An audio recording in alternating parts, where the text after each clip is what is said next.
What's up guys? Good morning, December 30 ng umaga guys. It's already 9 o'clock. So mag-breakfast kami ngayon. Then after tuloy-tuloy na kami pauwi guys. Kasama ko pa rin ang aking mga kapatid. Tsaka si Bayaw, si Pits. Yan. Ay, sana si Pits? Hindi makita. Ayun.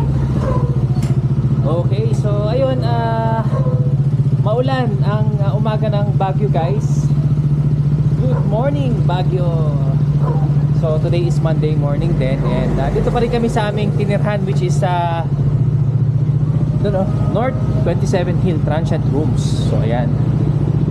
And ayun, masaya kami na sobrang solid tong year-end ride namin ng aking mga kapatid. And praying for more rides to come on the next years, di ba? So ayun, syempre next time magbubuk na kami bago kami mag-ride guys.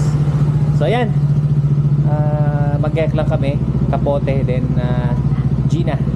Update you guys later. Woohoo! Bye!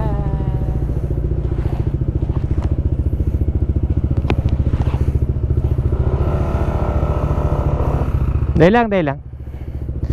Okay guys, 9:08 ng umaga at on the way tayo sa Cafe Estella para mag-breakfast, then bago umuwi ng Vizcaya. So ayun, salamat sa masarap na stay dito sa North 27 Hill Transient Rooms. Ngayon ready na tayo.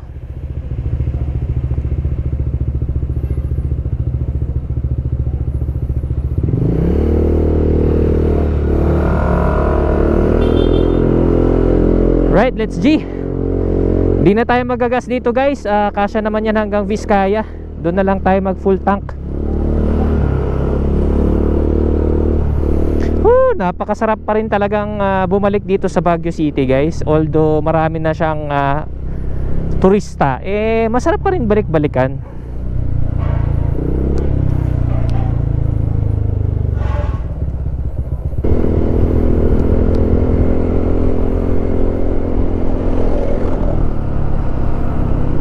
Rocks, Tena Tenya pala.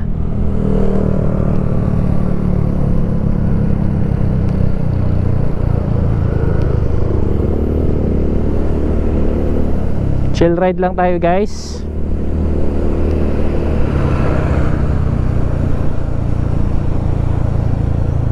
Leonard Wood Terraces, Mountain Lodge, yan. Teachers Camp, Gate 1. Okay? The camp. Feeling ko gimmickan yun eh.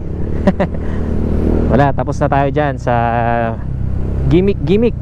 Iba na ngayon, family guy na tayo. Kaya yun, retired na tayo sa mga nightlife na tinatawag nila.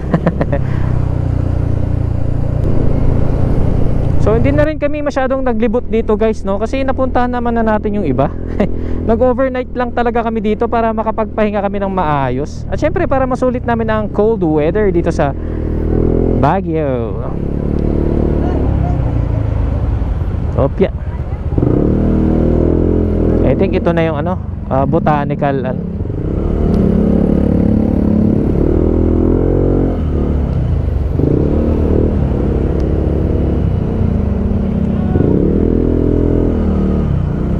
Botanical Garden area.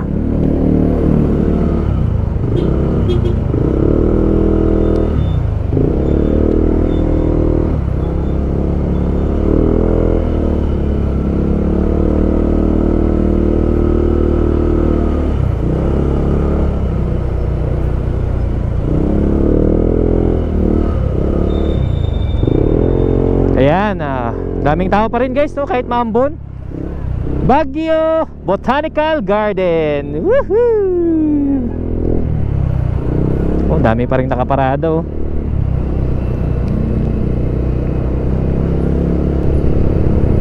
Ayan.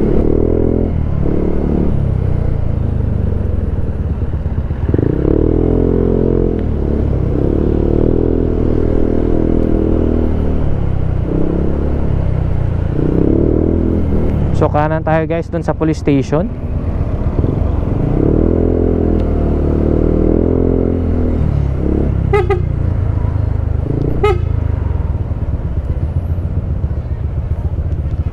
Tara, mauna kayo.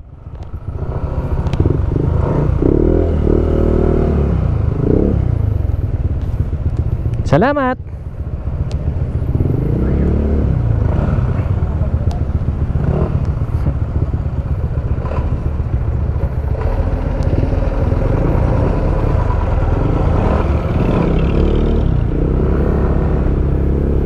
May mga riders, oh.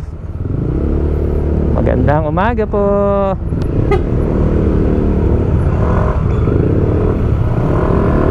Mga naka big bikes. Alright, so itong daan to guys, ito yung Baguio Ambuklao Nueva Vizcaya Road. Yan, Highway 110 yata ito eh, kung hindi ako nagkakamali. So makikita natin yan kung tama nga ba na Highway 110 ito.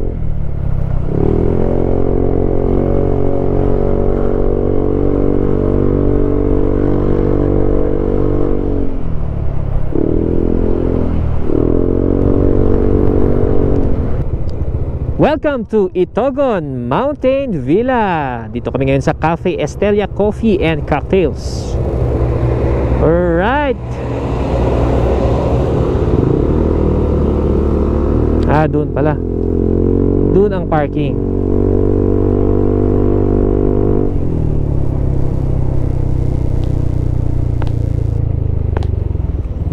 Wow, ganda. Wow, Itogon Mountain Village.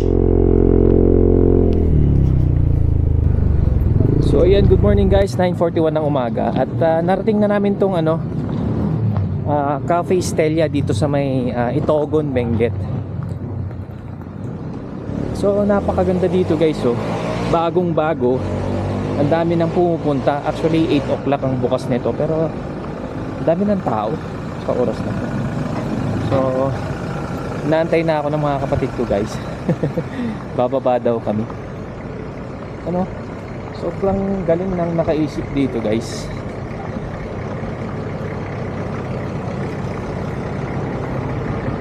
So pag may time mamaya, iikot ko kayo dito. At pag pwede tayo magpalipad, yan, no? Itogon Mountain Village, Cafe Estelia Itogon Mountain Village Cabins. Also pwede kaya tang mag-ano dito overnight. At meron silang reception dito. Kaya ganda. Kaya pala madaming sasakyan, pwede kang mag-overnight. So ayan yung restaurant nila. So asan na yung mga kapatid ko? Where are they? Sandali. Tawagan ko muna sila guys. Ayan, pwede kayo mag-ano dyan, mag-picture. Umay ka, Itogon, sabi. Ibig sabihin, punta ka daw doon.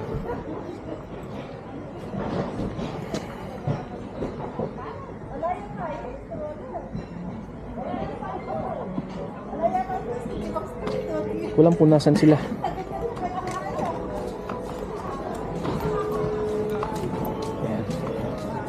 Tawagan ko lang sila guys.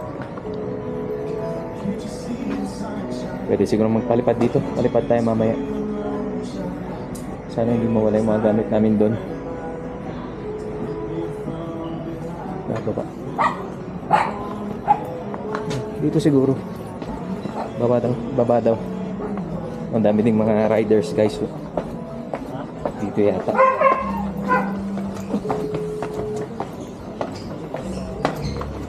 Sila gusto na mga mata na. Pasok muna tayo dito guys. May chow chow sila.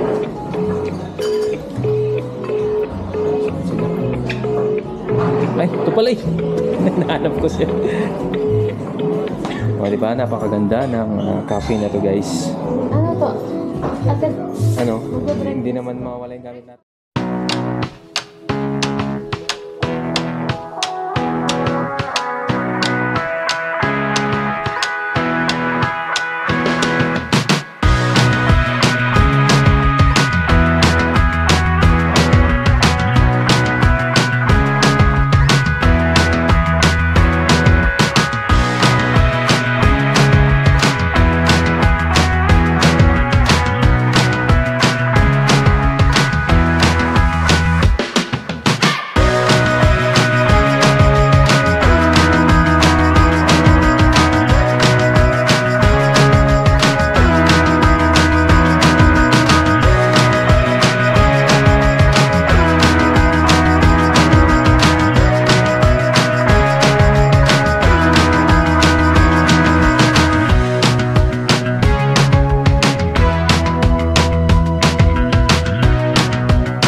Okay guys, 11:05 ng umaga. Tapos na kami mag-breakfast. Mga brunch na yata yun. And then coffee break. So next stop namin guys, Ambuklaw. So bye Cafe Estelia dito sa Itogon, Benguet. Salamat sa masarap na food at saka sa magandang ambience. Let's G! Woohoo!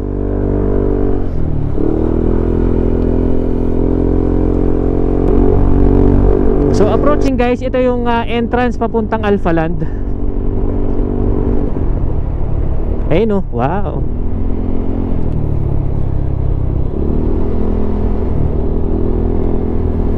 Alphaland Baguio Mountain Lodges. Yan, dito sa Itogon, Benguet. Yan. Siyempre mararanasan din natin mag-ano dyan, mag-stay overnight. Yan.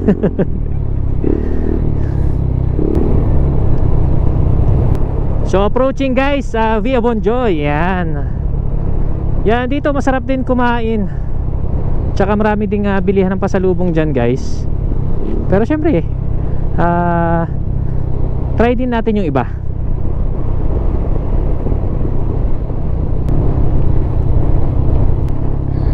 Puno siya.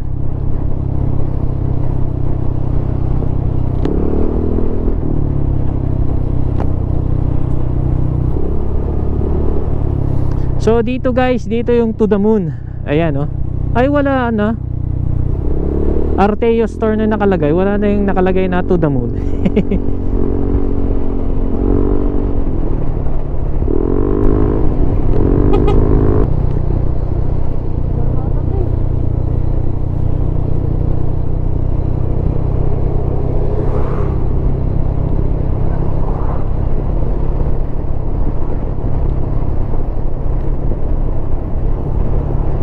Hey! Hi ka Nicole! Hi! Woohoo! Dito na kami sa Ambuklaw Dam. Ang ganda ng ano, ilog guys oh. Lakas ng agos.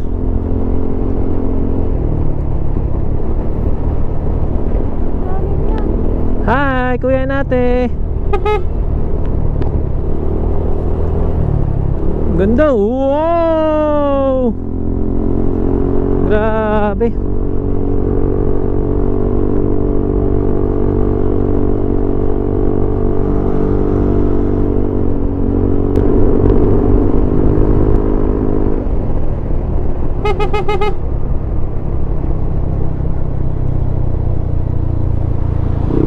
Ayan. Woohoo! So dito guys, merong daan dyan papuntang Halsema. So dito tayo sa kanan, papuntang Vizcaya. Ayan, tingnan nyo naman. Yan, merong magandang spot dyan sa taas mamaya. Hinto tayo dun guys. So ito na rin yung start paakyat ulit.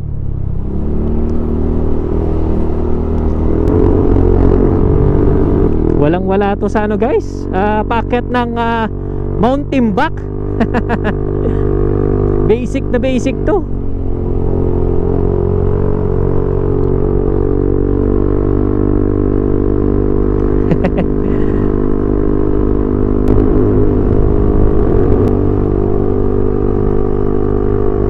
Right, approaching ang spot kung pwede kang mag-picture, mag-selfie para ma-post sa Facebook, Instagram at kahit saang account pa yan.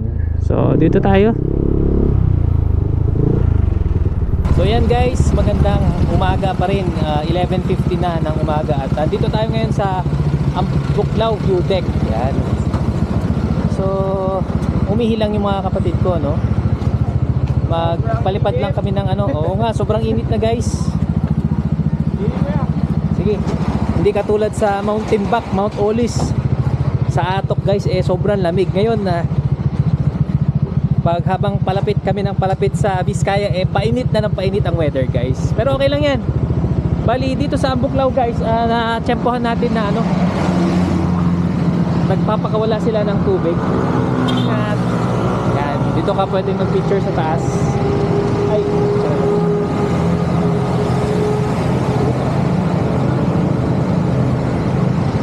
yan, makikita mo yung I love Ambuklaw dito. Yan, tapos pag umakyat ka dito, ayan, kita mo yung dam guys. Di ba? Napakaganda ng view. Daming pine trees, daming bundok. Ano, ang lakas oh. Tsaka pwede ka ring ano dito, kumain, magkape, ayan, para iwas antok sa biyahe. Yan, dito sa mga tindahan na yan. Ito yung mga motor namin guys. So yun, tara at magpalipad muna tayo ng drone. Woohoo! Update later.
Okay guys, 12:08 ng hapon na guys. Bali kakatapos naming magpicture, magpalipad ng drone dito sa ano, view deck dito sa Ambuklaw. Talagang napaka-solid at ganda guys.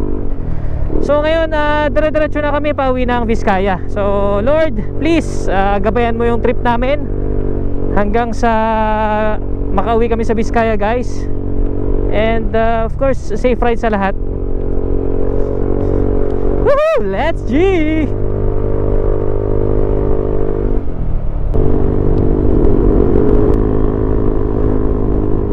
So yan, Bocod, kaliwa, diretso Nueva Vizcaya. Alright, so kahapon guys, dito tayo, nung December 28 guys, unang araw natin, dito tayo pumasok sa papuntang Mount Pulag. Yan.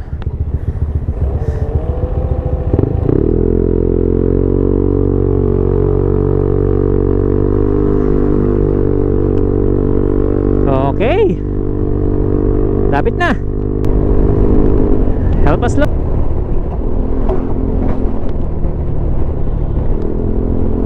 Yan, salamat at natapat tayo dito sa magandang view.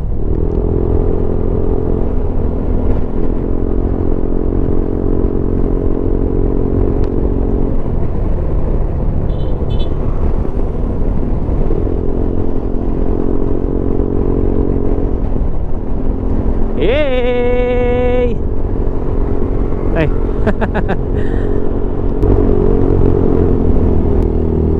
Hello and welcome to Cayapa.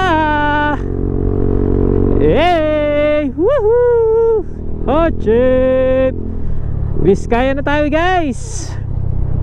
Mount Ugo, 24 kilometers away. Alright, thank you Lord. Konti na lang. Please guide us Lord. Keep us safe.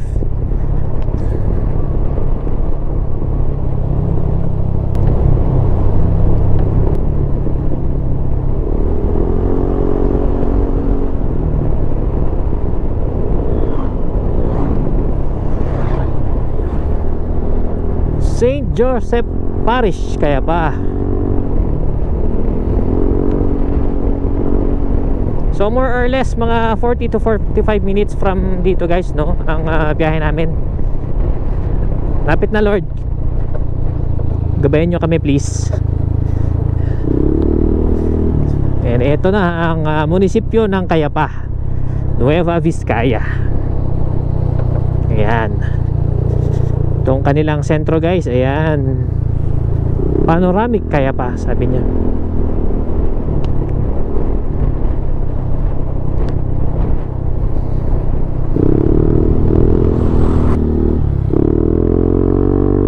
Ayan! Woohoo!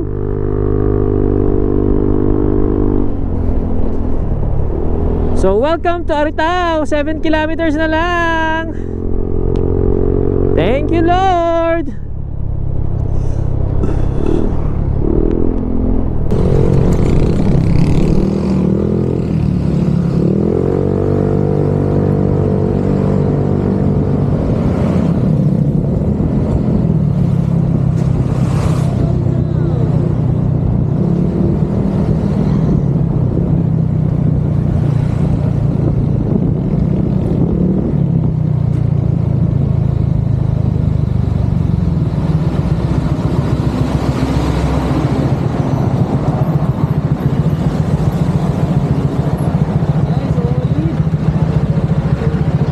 Hello guys, once again this is Maynard. Today is December 30 at yun nga, nakarating na tayo ng safe dito sa Vizcaya. Una sa lahat, syempre, thank you Lord sa safety na binigay nyo sa amin kasama aking mga kapatid at bayaw sa whole 3 days na adventure journey namin patungo sa Ifugao at Benguet guys. Ginabayan tayo ng ating Panginoon. And pangalawa, shout out sa aking asawa at pamilya na pumayag na makapag year-end ride syempre kasama ang aking mga kapatid at bayaw. And then so yung aming naging adventure guys, magmula sa Sulphur Spring papunta sa Tinok highest point ng Ifugao.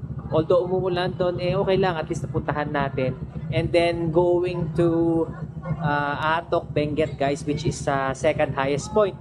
And then from there guys, bali inabutan na tayo ng gabi at nakapagpahinga tayo sa Mount Timbak, which is yung third highest point na bundok pala dito sa Luzon guys. So yung experience na yun talagang napaka-solid kasi sobrang lamig guys, less than 10 degrees ang klima doon. And after nun, binigyan tayo ng magandang weather dun sa second day natin. Kaya nakapagpunta tayo sa Mount Olis guys. So MoMA, babalik tayo doon. Siyempre kasama ka. Ganun din sa Mount Timbuk. Magandang pumunta sa summit doon kasama nga yung partner or siyempre family. And then after nun, dahil wala tayo masyadong tulog sa Mount Timbuk guys, dahil sa sobrang lamig, bali nag-decide kami na pumunta na lang ng Baguio. So instead na bumaba, puntahan namin yung instead na puntahan namin yung Giant Kettle, which is sa Polix Farm, then pababa ng Ambuklaw, dumiretso na kami ng Baguio. So doon kami overnight ng aming pangalawang araw. So doon guys, thankful naman kami kasi nakapagpahinga kami ng maayos, hindi siya ganun kalamig gaya ng Mount Timbuk yung unang tinulugan namin. And then from there, saan pa ba kami punta? From there, syempre nag-SM muna kami, nag-relax, tsaka kinaumagahan ngayon December 30, going home na kami. So dinaanan namin at nag-breakfast kami sa bagong cafe, which is Cafe Estelia doon sa Itogon, Benguet. And then after nun, last stop namin sa Ambuklaw Dam view deck guys. So talagang napakarami at saka yun nga, pag nanonood ka nito, salamat kasi sinubaybayan nyo kami magmula sa una, pangalawa at pangatlong araw ng aming moto adventure kasama ang ating mga kapatid. So ayun guys, ang plano namin ng aking bayaw tapusin yung Cordillera Adventure Motor Challenge. So 3 levels yun. Kahit yung level 1 lang, okay na yun. So planuhin namin yun. Siyempre kasama siguro, kung sasama si Bayaw Ambo at saka si Bayaw Feeds, di goods na ride yun for sure. So yun guys, talagang wala akong masabi. Solid talaga yung 3-day ride namin ng aking mga kapatid. At syempre masaya ako kasi nakauwi kami ng safe. So dito yung aking mga anak. Chiyo, baba ka na anak. Iya, come on. Tsaka dito si pamangkin Joshua. Okay, dito. Okay lang yan, mag-hi. Mag-hi kayo. Yay! So yun guys, syempre, again, maraming salamat at big shout out sa aking asawa na pumayag na makapag-motovlog din ako.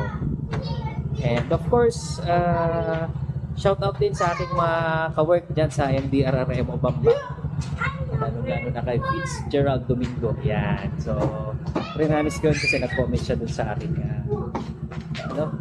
ride papuntang 100 Island. So, ayun guys, ang aming total na tinakbo pala ay